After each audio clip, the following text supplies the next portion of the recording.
Okay, so hello everybody. My name is Moise. I'm the peer support assistant at HopeSpring. So welcome to our group chat session. So today's topic will be about the benefits of yoga and Tai Chi, which are gentle exercises. So we'll be talking about, we have with us Tammy, our yoga instructor at HopeSpring, and Judy, the Tai Chi instructor. So they will be explaining the programs in more detail.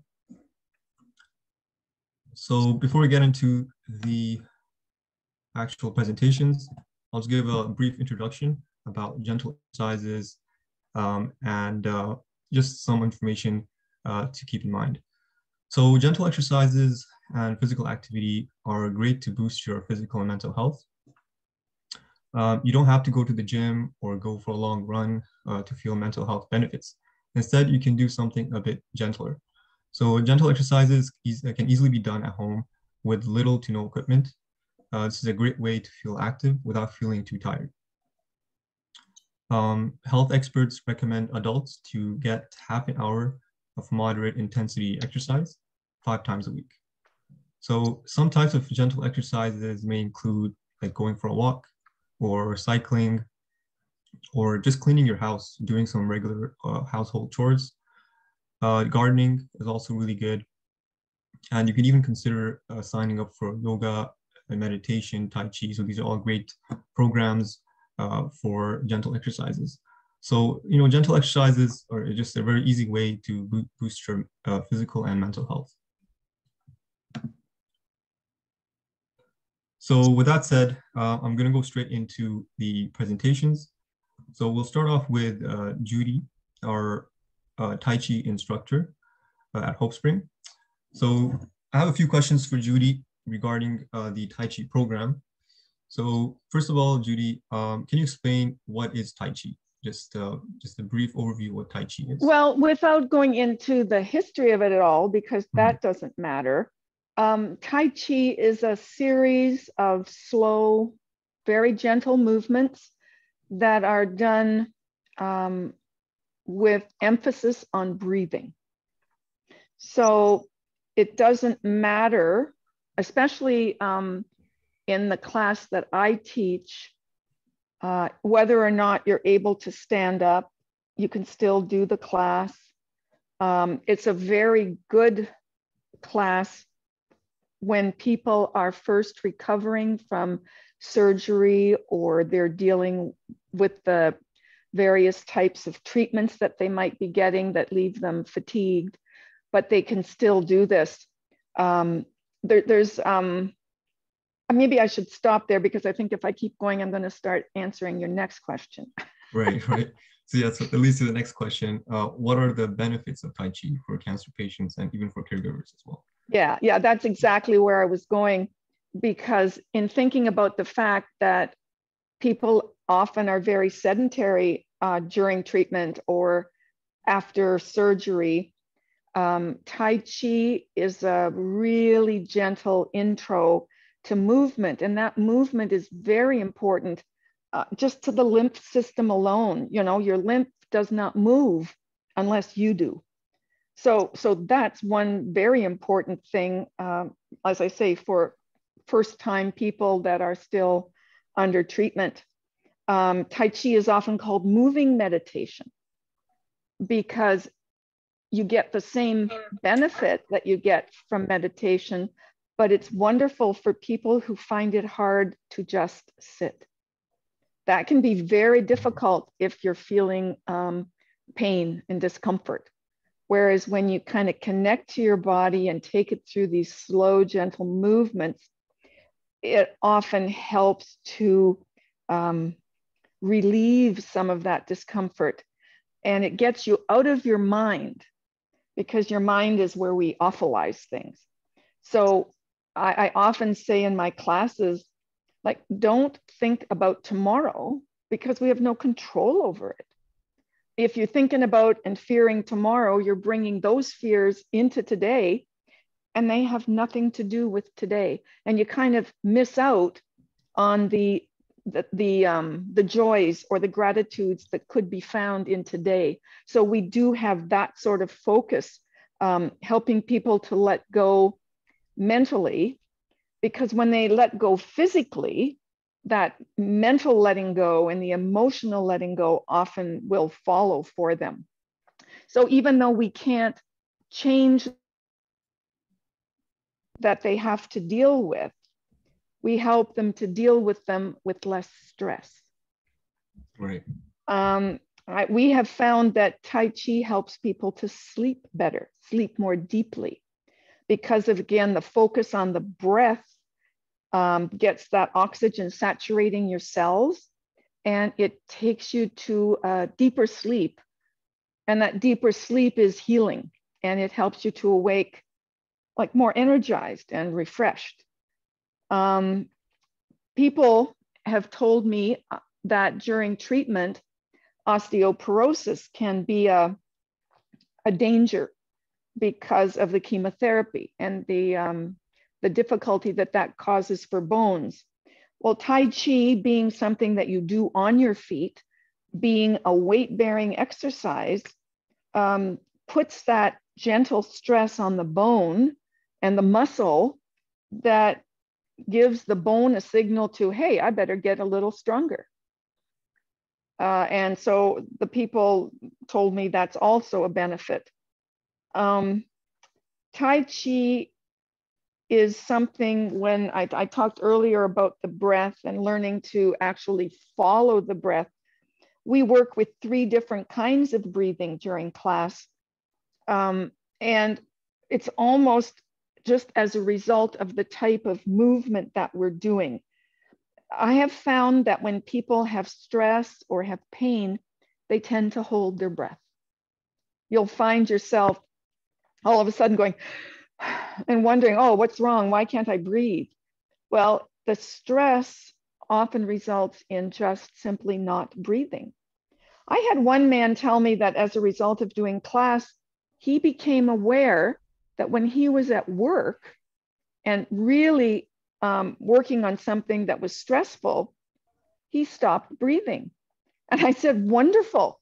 He said, it's wonderful that I stopped breathing. I said, no, it's wonderful that you're now aware of it. I said, if you're aware of it, you can change it. So just stop what you're doing and do 1 minute of the kind of breathing that we do during class. So it's the Tai Chi principles that we learn during class are things that you can take right into every day, and they can be applied anytime, anywhere. You don't need equipment. You just have to be there with your breath, you know? And so even people that have come to class and all they can do is breathe. I had one woman who'd had so much surgery, but she had been to Tai Chi before she had the surgery and she knew it made her feel good. So she came with her walker and she could only take a few steps at a time. Then she'd have to stop and try to breathe. And then she'd come and we got her a comfy chair and she sat in one side of the room and she would just breathe along with us. That's all she could do. And I said to her, I said, I was so impressed that she'd come week after week. And she said, you know, Judy, she said, when I come in, it's all I can do to get to the chair. And she said, then I breathe with you. It's like about an hour and a half. And she said, by the end of class, she said, I feel like I'm breathing normally. She said, it just feels so good. And for as long as it lasts, I'm coming to get that sense of just being able to breathe. And she is since better and back at work. Like she's one of the little miracles that I have seen, not totally related to Tai Chi in any way, but she said it began her journey to recovery. So I thought that was really, well, I don't know, moving for me, let's put it that way. And as I mentioned, I don't know if I mentioned at the beginning of this, but I find that the Tai Chi class is also very important for some social interaction. There's a lot of studies that talk about how important that social interaction is for healing. And so during the class, we don't talk about cancer. We're not focused on cancer. We're focused on wellness rather than illness.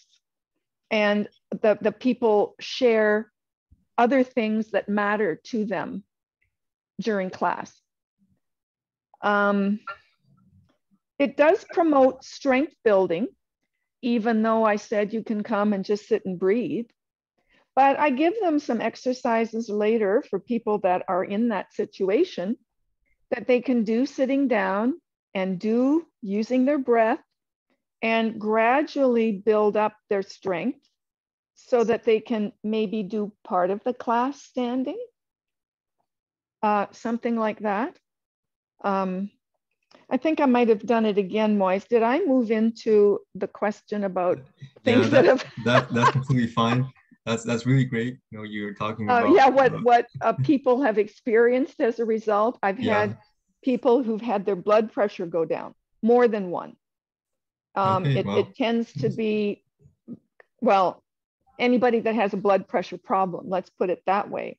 One woman said that she had gone to her doctor that week and her blood pressure had gone down. And he said, well, what are you doing? Because he had tried everything, all the medications and different things. She said, well, I'm not doing anything. Well, so she said, I'm doing Tai Chi. He said, well, then keep it up. And when she told the class that story, another woman looked and she said, well, I wonder if that's why my blood pressure's gone down. Like they didn't even make the association until the first person did. But I've seen it enough in my classes to say that it's a very often an outcome of just coming and breathing and allowing the body to move with breath. It's wonderful to see. It's absolutely wonderful to see.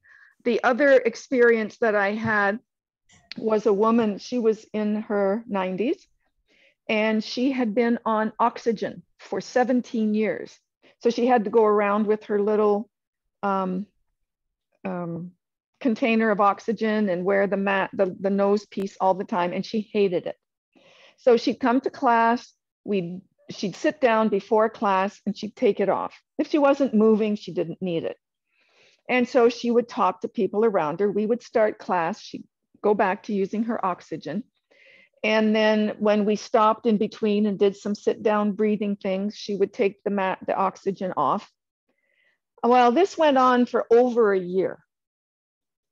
And one day, I asked the question, does anybody notice anything? I often would throw that question out to see to bring those associations to mind for people, because if they start being aware of the positive things that are happening, they're more interested in doing it some more. They're motivating themselves, in other words. And so this woman in the class, after about a good year and a half, I asked this question. And she said, you know what I've noticed? She said, I have terrible arthritis in my hands. And she said, I typed the newsletter for the seniors home. And she said, it's getting easier. They're not as painful. We actually do an exercise that's strictly for fingers.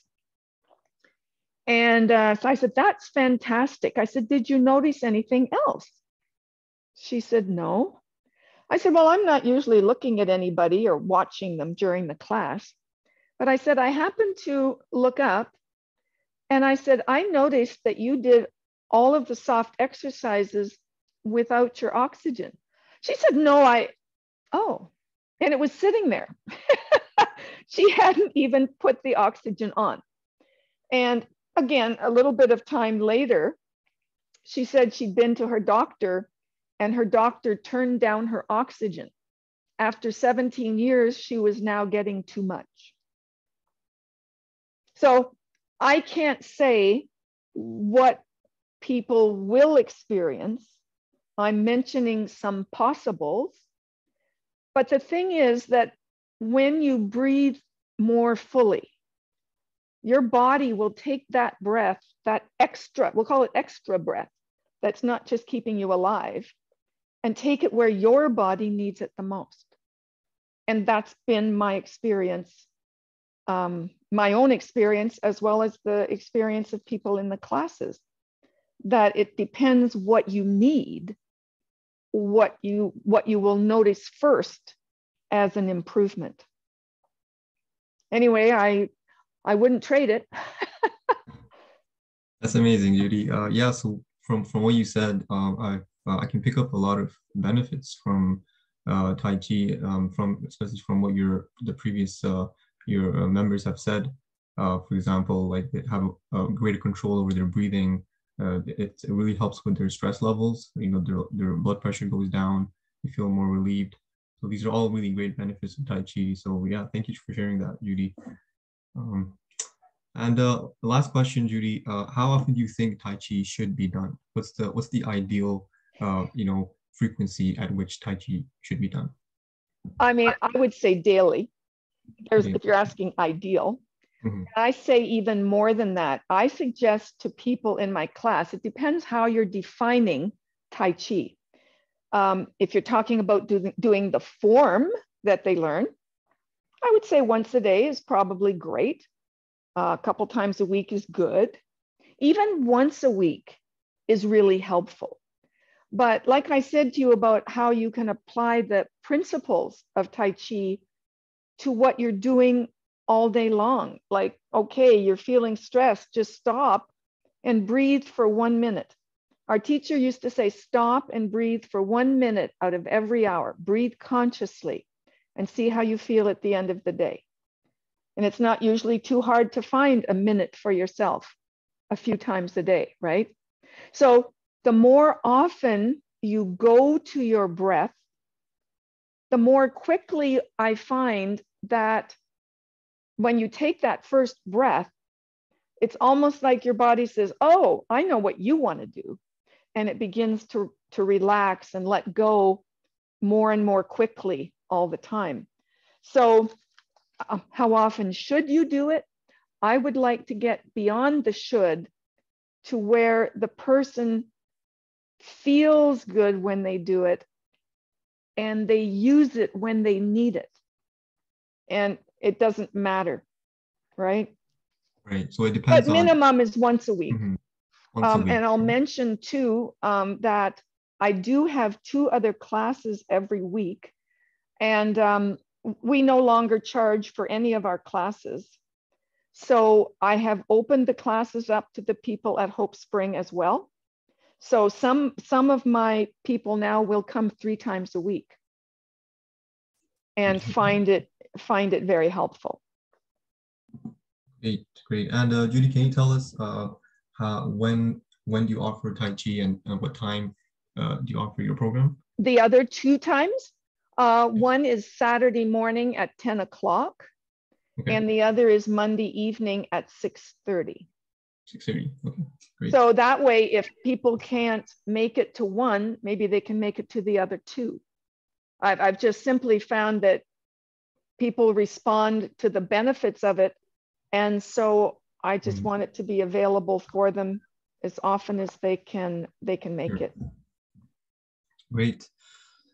Okay, great, Judy. Thank you so much for sharing that and giving us the overview of Tai Chi. And again, any members who are interested in registering for Tai Chi, you can go to the HopeSpring.ca website and you can register for Tai Chi over there.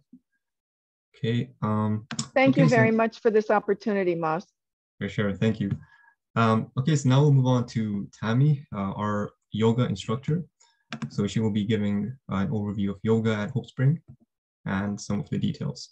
So first of all, Tammy, again, it's the same questions as I asked,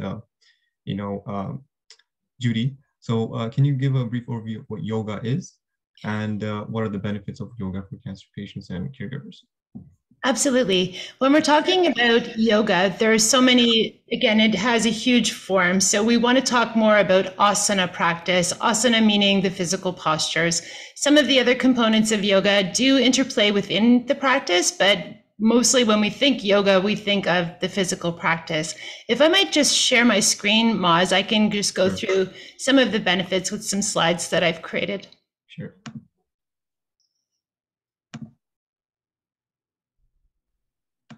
You can go ahead. Okay. Thank you.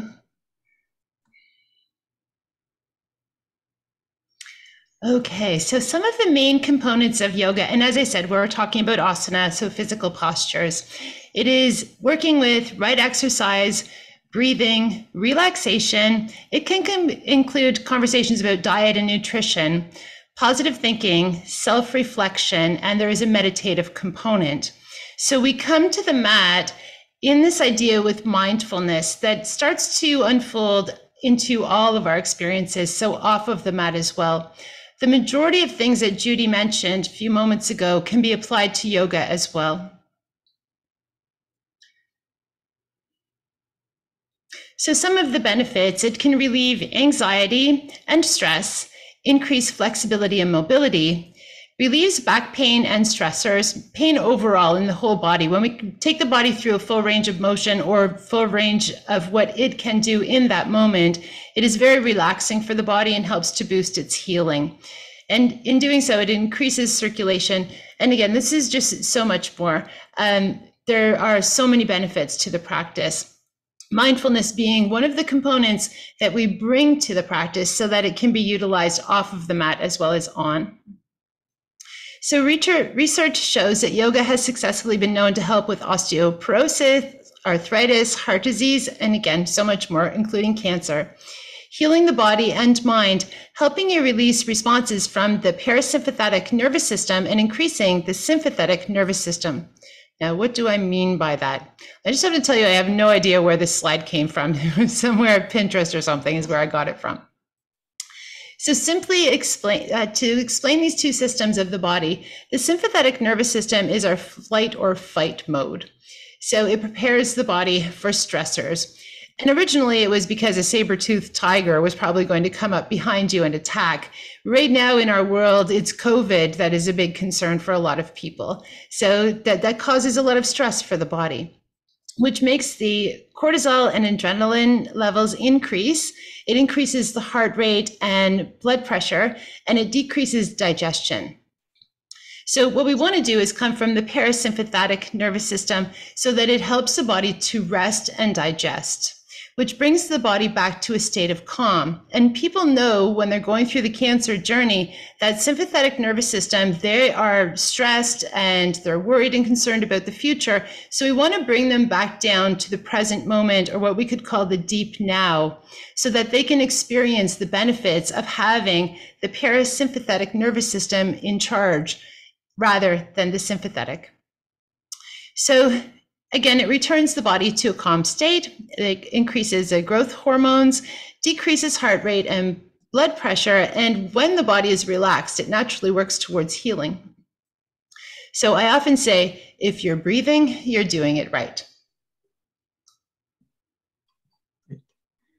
So there we go. I don't know if you want to jump into your question. All right, great. Thanks for that presentation, Tammy. So those are some of the benefits you outlined for yoga. So the next question I would like you to share with us is from your previous members, from the members who have attended yoga with you, what kind of feedback did they tell you about yoga, particularly the benefits that they experienced with yoga? So again, the benefits are really wide ranging, everything from a decrease in the heart rate to experiencing less pain physically. So say the participant comes in with back pain after the practice, they might say, oh my goodness, I just feel so much better. The sense of relaxation and calm. The majority of participants come back week after week because once they start to learn how to breathe and how to relax, they just want that to happen again and again. One woman came at one point and her doctor had told her she had decreased range of motion. She had part of a lumpectomy and she couldn't get her arm lifted even to shoulder height. That was too much. And at that point, the doctor said, you're not going to get your range of motion back. It's just not going to happen. And I always say never, because the body is so miraculous. We don't know what it is possible of doing. Not to trash what doctors have to say, because it's also very valuable.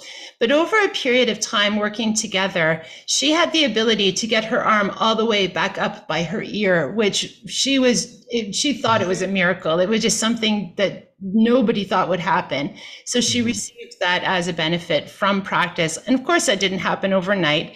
We worked together very closely. She went home with homework, and together we worked. Well, she did all the work. I just offered instruction to help her to get there. Great. That's really amazing to know that practicing yoga regularly can help increase mobility, especially when the patients or clients are having trouble moving. So yoga can help with that, relieve that kind of tension in the body. So that's really beneficial. And last question, Tammy, how often do you think yoga should ideally be done for cancer patients and even for caregivers? Yeah, so it's the same thing as often as you can fit it into a week. Even once a week is perfect. People who come often once a week can't believe the difference that it makes for them. And quite often they want to do it more than once a week just because they feel so much of the positive benefit. And again, we are talking about the two components of yoga, mostly being pranayama, which is a breathing practice, and asana, which is the physical postures. So it's open to all stages. I've had people who basically cannot get down on the floor. So what they'll do is they'll sit in a chair, and I'll pull my chair back in the room and offer separate instructions. So for chair yoga and a normal yoga class simultaneously. So they don't have to be able to get up and down off the floor if that's outside. In fact, one of the women yesterday wasn't feeling very well at all. So she did the whole practice lying down in her bed, and it just got modified to bed yoga, which is a thing, I guess. Right. That's amazing. So I think, like, from what you said, yoga is very versatile. I think you can do it like on your bed, or you can do it in any kind of whichever environment you're in, I think. If you can kind of give more details on that. Yeah, even people in palliative care have been known to practice yoga just mentally. So they don't feel like physically doing the postures, or they're unable to because they're feeling unwell. So they can come and just visualize themselves going through the practice. And this component of just breathing, relaxing, feeling, and allowing is helping them to have a fuller experience at that time, even if they are in palliative care. So it really is open to a large range of people, depending on who is choosing to explore it. Great. All right, thank you so much, Tammy, for sharing that. So again, if you're interested in registering for yoga with Tammy, but first of all, before we move on, Tammy, can you tell us your availability when you offer your classes? For sure. So with HopeSpring, the classes are Tuesdays from 1:30 until 3, and then Thursday evenings from 6:30 until 8 o'clock. Now, the last Thursday of each month is set aside for a meditation practice. So it's only the first 3 weeks of the month is yoga, the last week being meditation. Meditation. Okay, great. So again, if you're interested in registering, you can visit the website hopespring.ca, and you can go under yoga or gentle exercises. It's under gentle exercises. Go to yoga, and then you can register over there. Okay. Okay, so thank you all for listening to the group chat session. I hope you found this informative, and we're hoping that you would register for yoga and Tai Chi. And thanks so much for attending, and we'll see you in our next group chat session. All right, thanks, Tammy. Great, thanks, Maz. Thank you, everyone. Thank you so much.